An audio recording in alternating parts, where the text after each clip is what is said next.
It was a quiet morning in Robinson, Texas, the kind of town where everyone knows your name, your history, and sometimes even your secrets.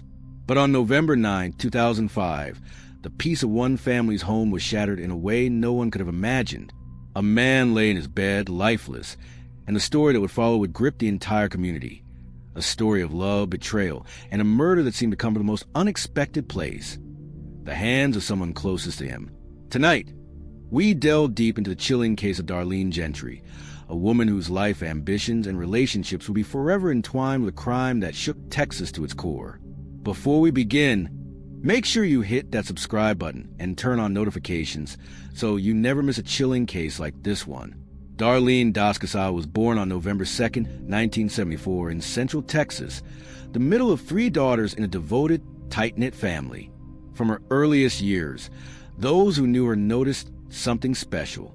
There was a spark in Darlene, an effortless charm, a beauty that went beyond the surface, and a heart that was warm and ambitious. Family members described her as radiant, disciplined, and full of life. She was the kind of young woman who could light up a room with just a smile. It wasn't long before everyone in her orbit recognized her potential. Growing up, Darlene's presence was magnetic. In her local school, she quickly became a standout, voted prom queen, a member of the Flag Corps, always at the center of social gatherings. But it wasn't just her looks that drew people to her. It was the way she made others feel seen. Teachers admired her dedication. Classmates adored her personality, and her family treasured her as a source of joy and pride. She had blonde hair, a dazzling smile, and an instinct for connecting with people that made her unforgettable. It seemed at the time that Darlene's path was bright and destined for great things.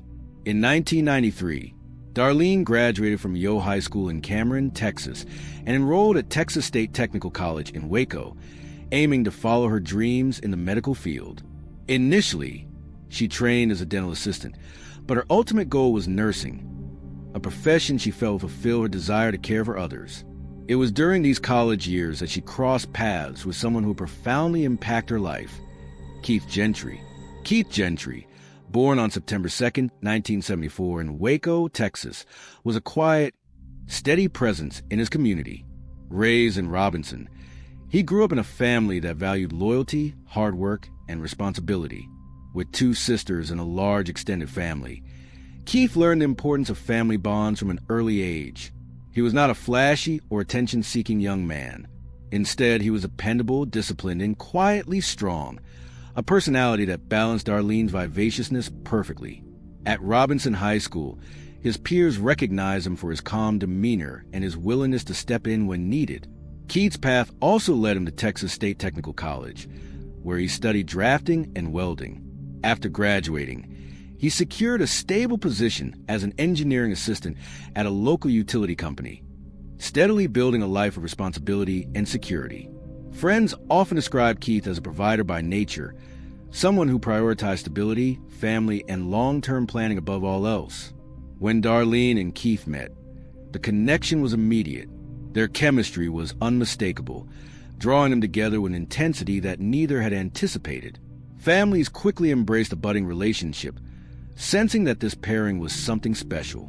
Friends began speculating about marriage and future plans, but like many young couples, their timing was imperfect. By 1997, both Darlene and Keith had graduated and were contemplating the next steps in their lives. Darlene hoped for a proposal, quietly imagining a life together, while Keith hesitated, unsure if he was ready for the commitment of marriage or living together. After several heartfelt conversations, the couple made the difficult decision to part ways. The separation was painful for both, leaving them uncertain about the future. Seeking a fresh start, Darlene moved to Dallas, returning to dental work while attempting to adapt to the city's fast-paced environment. But urban life proved challenging. She experienced incidents that left her feeling unsettled, including a stolen car episode that shook her confidence. After a year, Darlene returned home to Central Texas, where fate intervened. She and Keith crossed paths once again, and this time, the connection was undeniable. By 1999, Keith proposed, and they married soon after, purchasing their first home and beginning the life they had once only dreamed about. Even with marriage, Darlene felt a sense of incompleteness. While she returned to dental work, she realized her true calling lay in nursing. Determined, she went back to school, earning her nursing degree while Keith supported her ambitions fully. The couple seemed happy, sharing responsibilities, laughter, and a life built around partnership. By the early 2000s, Keith and Darlene Gentry had established themselves in a peaceful Robinson neighborhood, their home just a short drive from Waco. Keith continued his work as an engineering assistant, while Darlene thrived as a registered nurse. Their life seemed ideal, a stable household, a loving marriage, and the anticipation of starting a family. In 2001, their first son, Chase, was born, followed by Cody in 2004 and Kate in 2005. The Gentrys appear to navigate parenthood with ease, supported by both sets of grandparents. They build a life rooted in love, stability, and community respect. Yet beneath the surface of domestic bliss, tensions were quietly brewing. Keith's job often required travel, leaving Darlene to manage the household and children alone. Even when he was home, Keith, exhausted from work, rarely shared in the parenting burden. Aware of the strain this imbalance was placing on their marriage, Keith eventually left his higher-paying, travel-heavy position for a lower-paying desk job closer to home. The move was born of love and practicality, but it came at a cost. Financial pressures grew, and Keith's dissatisfaction with his career led to frustration. Meanwhile, Darlene continued her lifestyle, maintaining their home, hosting gatherings, and purchasing items that stretched their budget. Arguments became frequent, often centering on finances and responsibilities. Friends and neighbors began to notice a subtle change. The once cheerful couple now appeared tense, their interactions marked by quiet complaints and growing emotional distance. Despite the friction, there were no signs either wanted a divorce. Keith, in particular, seemed determined to hold the family together. The life of Darlene and Keith Gentry was one of love, ambition, and growing tension, a story that seemed ordinary on the surface, yet held secrets that would shock a community. If you're captivated by cases like this and want to unravel the mysteries of crime and betrayal, hit that subscribe button and turn on notifications. Join us as we continue to uncover the chilling details behind the Gentry family tragedy. On the surface, the Gentrys appear to have it all: a loving marriage, 3 children, and a home in a quiet Texas neighborhood. But behind closed doors, the harmony was slipping away. Financial stress, conflicting ambitions, and unspoken resentments began to erode the foundation of their relationship. What seemed like ordinary marital tension would spiral into a series of events that no one could have foreseen, a story that would culminate in murder. Tonight, we uncover the hidden cracks in the Gentry marriage, a story that starts with everyday struggles but ends in shocking tragedy. Before we dig deeper, make sure you subscribe and hit the notification bell, because you won't want to miss a single chilling detail. By the early 2000s, the Gentry's life had become a delicate balance of family responsibilities, work commitments, and personal ambitions. Darlene, now a registered nurse, was deeply committed to her career. She worked long shifts at the hospital, often leaving Keith to manage the home front. Though he had reduced his job responsibilities to stay closer to home, the stress of providing financially while maintaining the household stability began to weigh on him. Friends and relatives recall that Keith often appeared frustrated, a tension that sometimes spilled over into arguments with Darlene. She, in turn, struggled to balance her demanding job with her responsibilities as a mother. While she excelled professionally, her home life required constant attention. Bills, groceries, children's schedules, and household maintenance fell largely on her shoulders. The combination of career stress and domestic duty created friction that neither knew how to resolve effectively. Financial strain compounded the problem. Keith's new position paid less than his previous role, yet expenses were increasing. Darlene, often unknowingly, contributed to the tension by purchasing household items and maintaining a lifestyle that exceeded their budget. Arguments over money became increasingly frequent, ranging from small disagreements about bills to heated exchanges over larger purchases. Neighbors later reported hearing raised voices and observing tense interactions when the couple was in public, though no one imagined the danger lurking beneath. As these pressures mounted, Darlene's personality began to shift. While she had always been confident and charismatic, some friends noticed her becoming more assertive and occasionally demanding. She could be sharp-tongued, quick to criticize, and increasingly intolerant of Keith's shortcomings. Friends describe her as a woman struggling to reconcile her personal ambitions with the limitations imposed by her home life, while Keith was portrayed as a man increasingly burdened by responsibility, yet unwilling or unable to confront his frustrations in healthy ways. Underlying these disputes was a deeper, more complicated issue: Darlene's growing dissatisfaction with her marriage. Sources close to the family later revealed that she felt trapped, as if her dreams were stifled by the demands of family life. She longed for independence, excitement, and recognition beyond the confines of domesticity. Meanwhile, Keith wanted stability, continuity, and the security of a traditional family life. The disconnect between their goals created a widening gulf that neither could bridge. By mid-2005, these tensions were reaching a boiling point. Keith was reportedly planning a career change, seeking a position that offered higher pay without the travel. Darlene continued her nursing career with intensity, taking on extra shifts and seeking professional recognition. Arguments over responsibilities, parenting, and financial priorities intensified, often escalating quickly. Friends recall that visits to the Gentry home were tense, and even casual conversations were tinged with caution. The atmosphere inside the house had shifted from warm and inviting to charged and unpredictable. The couple's interpersonal struggles were further complicated by the children. Chase, Cody, and Cade were young, impressionable, and unaware of the growing friction between their parents. Keith often expressed concern about maintaining normalcy for the boys, while Darlene struggled to keep her frustration in check. As disagreements escalated, the children occasionally became witnesses to tense exchanges, further straining the household dynamic. Adding another layer of complexity was Darlene's behavior outside the home. While she remained focused on her career, she also sought attention and affirmation elsewhere. Friends later suggested that she became increasingly flirtatious and attention-seeking in social settings, a behavior that contributed to Keith's feelings of inadequacy and jealousy.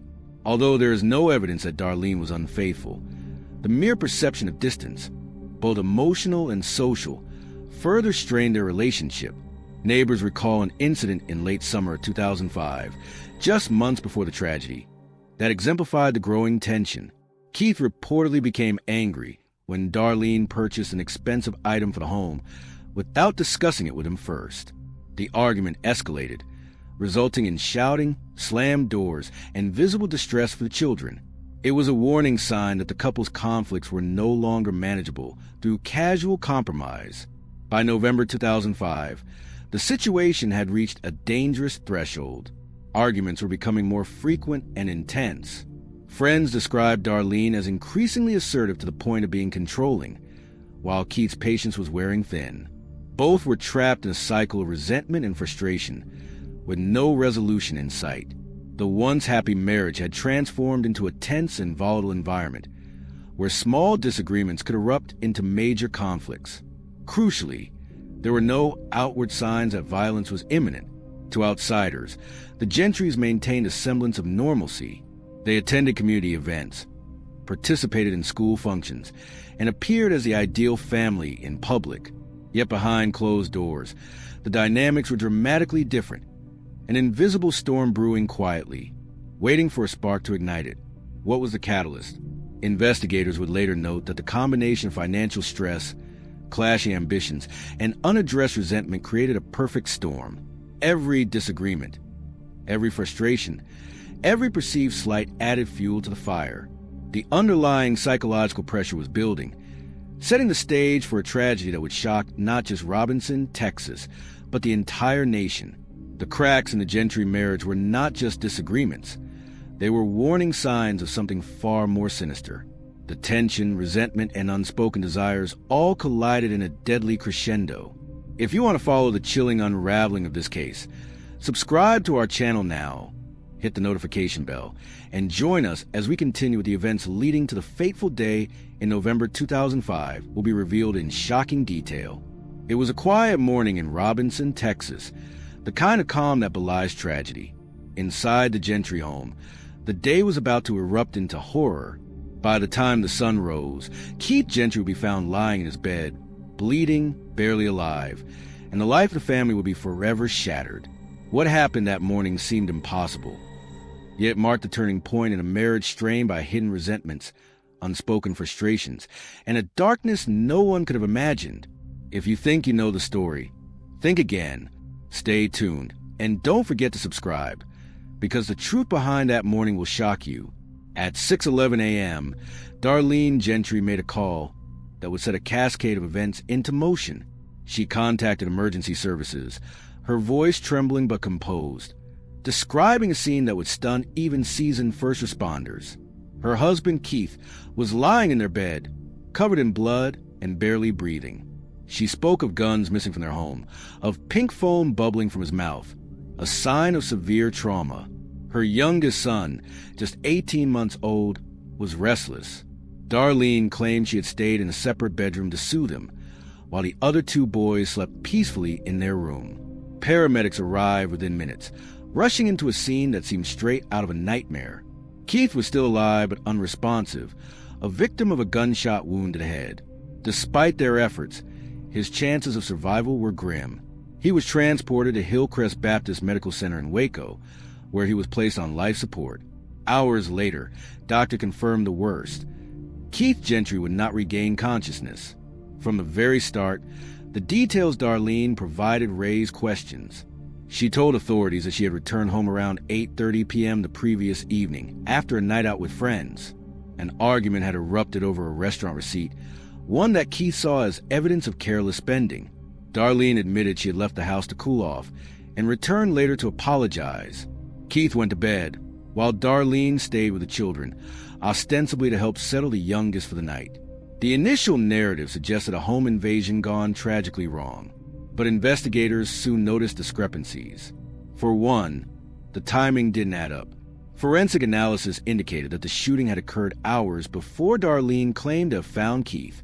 Blood spatter patterns, the trajectory of the bullet, and Keith's medical condition suggested a timeline inconsistent with her account.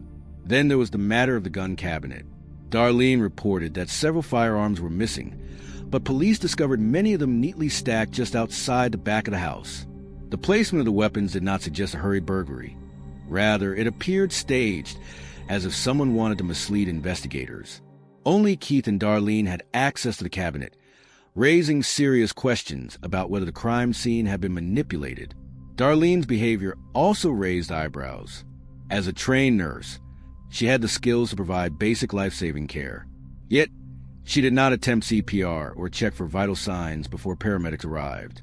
Instead, she remained with the children, citing fear for their safety. Observers later noted that her voice during the 911 call was remarkably steady, even precise, at odds with the frantic panic expected of someone who had just discovered their spouse shot in the head. The formal police interview that followed only intensified suspicion. When questioned about her whereabouts and actions, Darlene hesitated and ultimately invoked her Fifth Amendment right, asking for a lawyer. The interview was halted, yet she maintained her innocence, insisting that she loved her husband and would never harm him. She acknowledged the pressures of raising 3 children and managing finances, but described them as ordinary, everyday challenges, not the stuff that led to murder. Investigators began to delve deeper. The evidence pointed to an intimate knowledge of the home and its security, a level of access that a random intruder could not have possessed. The absence of forced entry, coupled with precise handling of firearms, suggested planning rather than chaos. Detectives also considered motive, financial strain, marital tension, and Keith's life insurance policy, valued between $500,000 and $750,000. The pieces of the puzzle began to form a chilling picture. Days after the shooting, authorities uncovered additional evidence in the Gentry home. A pair of latex gloves hidden deep in the kitchen trash contained a single .222 caliber shell casing, traces of gunshot residue, and DNA pointing only to Keith and Darlene. This discovery was significant. It linked someone within a household directly to the weapon used in the murder. The carefully staged scene, the missing firearms, and the inconsistencies in Darlene's statements all converged into a damning scenario. Further investigation revealed a potential motive beyond finances. Keith's parents, who had been close to the couple, described the growing tension in the household and Darlene's increasing frustration with the marriage. She had expressed dissatisfaction with her role at home and reportedly sought more control and independence. Friends corroborated that arguments were frequent, often centering on money, responsibilities, and perceived neglect. While none could have predicted murder, these tensions provided context for investigators piecing together the timeline. The turning point came when detectives focused on a seemingly minor detail: a pond on a rural property Darlene had expressed interest in buying. Initially, she admired the pond as a tribute to Keith's love of fishing, but shortly after his death, she requested that the pond be filled in. Alarmed, the property owner, Robert Pavavila, contacted authorities. A search revealed the murder weapon submerged at the bottom of the pond. Police then devised a surveillance operation, using Pavavila to set a trap, posing as if he were complying with her request. He told Darlene he would drain the pond first. The next day, she arrived at the property, boots on and rod in hand, attempting to retrieve the weapon. Hidden cameras captured the act, providing law enforcement with the direct evidence they needed. By this point, investigators had assembled a damning case. The stage burglary, the gun placement, the inconsistent timeline, and Darlene's actions regarding the pond pointed to one conclusion: the murder had been planned, executed, and then covered up by someone with intimate knowledge of the household. The evidence was no longer circumstantial. It was direct and undeniable. The morning of November 9th, 2005, forever changed the lives of the Gentry family. What appeared to be a tragic accident was anything but, and a careful investigation revealed the horrifying truth. If you want to uncover how this cold-blooded crime led to a high-stakes trial and shocking conviction, subscribe to our channel now and turn on notifications as we follow the investigation to its breaking point. Authorities emphasized that the investigation had revealed both motive and opportunity, with direct actions taken by Darlene that tied her to the murder weapon. Investigators also stressed the significance of her previous 911 call. While initially perceived as a plea for help, the calm and detailed nature of her voice, combined with the forensic evidence, suggested premeditation rather than panic. Every step taken by Darlene, from the stage burglary to her efforts at the pond, was analyzed for intent. Detectives were piecing together a timeline that would become crucial in court. As the investigation concluded, the evidence painted a clear, if disturbing, picture. Darlene Gentry had the means, motive, and opportunity to commit a calculated act of murder against her husband. The case was no longer a mystery. It was a cold-blooded crime meticulously uncovered by law enforcement, forensic experts, and careful surveillance. The investigation revealed a truth more chilling than anyone in Robinson could have imagined. But this is only the beginning. As we continue, we'll explore the courtroom drama, the shocking trial, and the final verdict that would change the lives of everyone involved. If you want to follow this story to its conclusion and uncover every twist, subscribe to our channel now and turn on notifications, because you won't want to miss what happens next. It's a courtroom packed with tension, whispers, and unspoken questions. The woman accused of murdering her husband sits quietly, her face unreadable. Outside, the community watches divided as one of Robinson's most shocking cases moves toward judgment. Could Darlene Gentry's calm exterior hide a cold-blooded killer? Or was there more to the story than the evidence revealed? Stay tuned, and don't forget to subscribe to follow every twist in this chilling trial. The courtroom in McLennan County, Texas, was filled with a heavy silence as the jury filed in. On February 5th, 2007, the trial of Darlene Gentry officially began.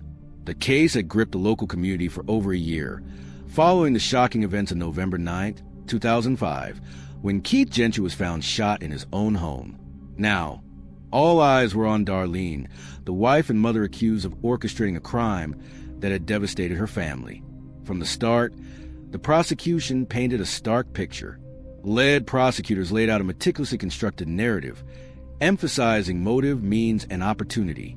They describe how Darlene, despite her public persona as a devoted mother and nurse, had financial pressures, marital strain, and access to her husband's firearms. The life insurance policy, valued at over $500,000, became central to their argument. To them, Darlene's calm composure, the stage burglary, and her subsequent attempts to retrieve the murder weapon pointed to deliberate premeditation. The prosecution called forensic experts to the stand, each adding a crucial piece to the puzzle. Blood spatter analysts testified about the trajectory and timing of the bullet, confirming that the shooting occurred hours before Darlene claimed to have discovered Keith. Crime scene investigators detailed the positioning of the firearms outside the house, explaining why it suggested staging rather than theft. And, of course, the video surveillance of Darlene at the pond, searching for the submerged .222 caliber revolver, was perhaps the most damning piece of evidence presented. The footage showed her calmly returning to the pond, as if unaware of its devastating implications, attempting to disturb the site where authorities had already recovered the murder weapon. Darlene's defense team, in contrast, chose to take a minimalistic approach during the guilt phase. They did not call any witnesses, instead focusing on cross-examination and procedural challenges. Their strategy was to sow doubt, questioning the timeline, the handling of evidence, and potential inconsistencies in forensic analysis. They argued that Darlene's behavior could be interpreted in many ways: fear for her children, shock at discovering the crime, and attempts to cope with trauma. Yet the combination of DNA evidence, the pond surveillance, and the staged burglary made these arguments increasingly difficult to sustain. The courtroom atmosphere was tense. Friends and family members of both the victim and the accused filled the seats, some quietly weeping, others whispering about what they thought the truth could be. Keith's parents, who had initially supported Darlene after her arrest, now sat in quiet contemplation, wrestling with the evidence before them. The community's perception of Darlene as a radiant, caring Texas beauty queen of her youth clashed violently with the image being presented in court, a woman capable of premeditated violence. One of the most pivotal moments came when the prosecution replayed the pond surveillance footage. The jury watched Darlene step into the shallow water, rod in hand, methodically probing the bottom where the murder weapon had been submerged. The room was silent. Even the most skeptical observers could not ignore the implications. She had been aware of the weapon's location, and her actions suggested an attempt to tamper with evidence. The defense objected, claiming prejudice, but the judge overruled, allowing the jury to see the footage in its entirety. It was a turning point, shifting the momentum heavily in favor of the prosecution. Witness testimony also revealed a more nuanced picture of Darlene and Keith's marriage. Neighbors described frequent arguments and the tension that had developed over finances and household responsibilities. Friends spoke of Darlene's desire for independence and personal fulfillment, noting that she had returned to school to pursue her nursing degree after raising their 3 sons. While these statements painted a complex, multidimensional portrait of the accused, they also underscored potential stressors that prosecutors suggested could have motivated her actions. As the trial progressed, it became clear that the defense had a significant uphill battle. The cumulative weight of the evidence, physical, testimonial, and circumstantial, was immense. The latex gloves with gunshot residue, the forensic analysis tying the DNA to Darlene, the carefully staged crime scene, and the pond surveillance created a story that suggested deliberate intent. Every expert witness, every piece of evidence, seemed to point toward a premeditated act rather than a spontaneous tragedy. Finally, after 5 grueling days, closing arguments were presented. The prosecution reminded the jury that appearances could be deceiving, emphasizing the methodical steps Darlene had taken to cover up the crime.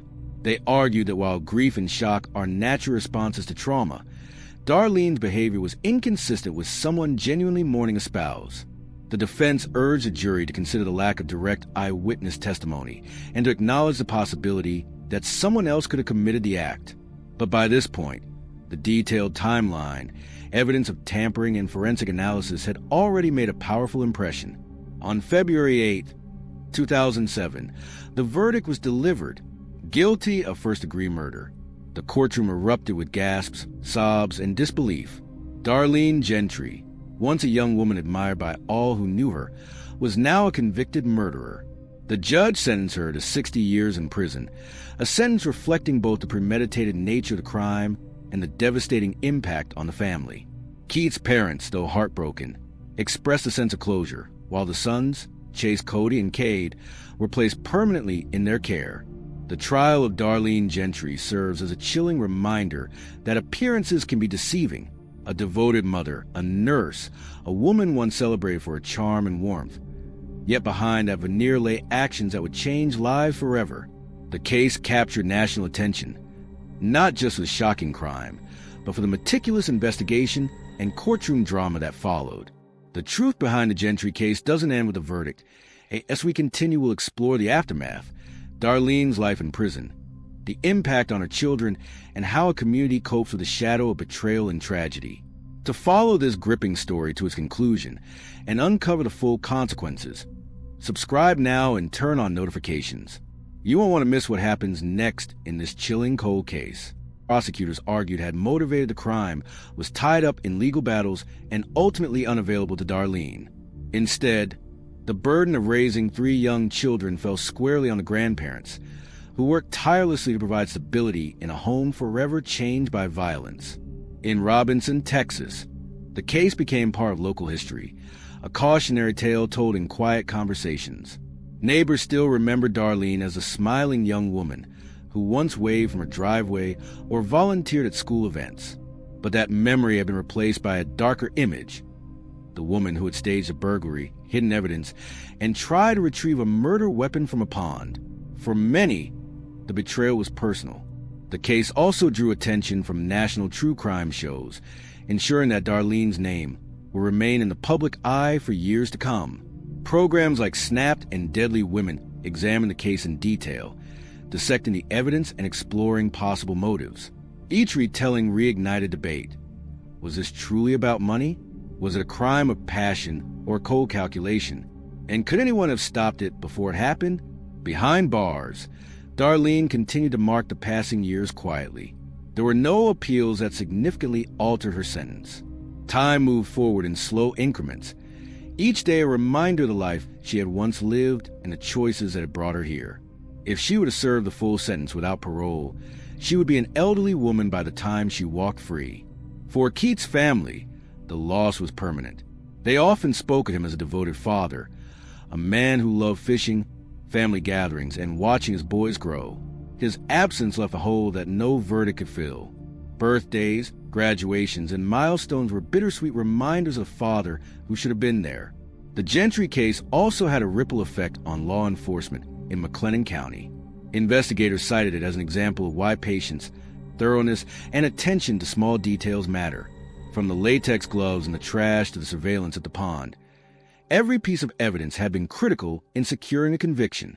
The case became a teaching tool for detectives handling domestic-related homicides, proving that even the most carefully staged crime could be unraveled. Years later, as documentaries revisited the story, the community reflected on the warning signs they had missed. Friends remembered the marital tension, the financial arguments, the moments when Darlene's charm seemed strained. But few had imagined it could lead to murder. "If you'd told me back then she was capable of this, I would have laughed," one acquaintance said. "Now, I'm not sure I ever really knew her." The final chapter of the Darlene Gentry case is one of irreversible damage. 3 children grew up without parents, one buried, the other imprisoned. A family was split apart, a community forever changed. And somewhere inside a Texas prison, the woman at the center of it all wakes each day knowing she will not see freedom for decades to come. As the years pass, the Gentry case remains frozen in time, a reminder that behind even the most picture-perfect lives, darkness can hide in plain sight. For the people of Robinson, Texas, the memory is a scar that will never fully heal. If you've been gripped by this series and want more real-life cold cases brought to life in detail, subscribe to the channel right now and hit that notification bell, because the next story might be even more shocking, and you won't want to miss it.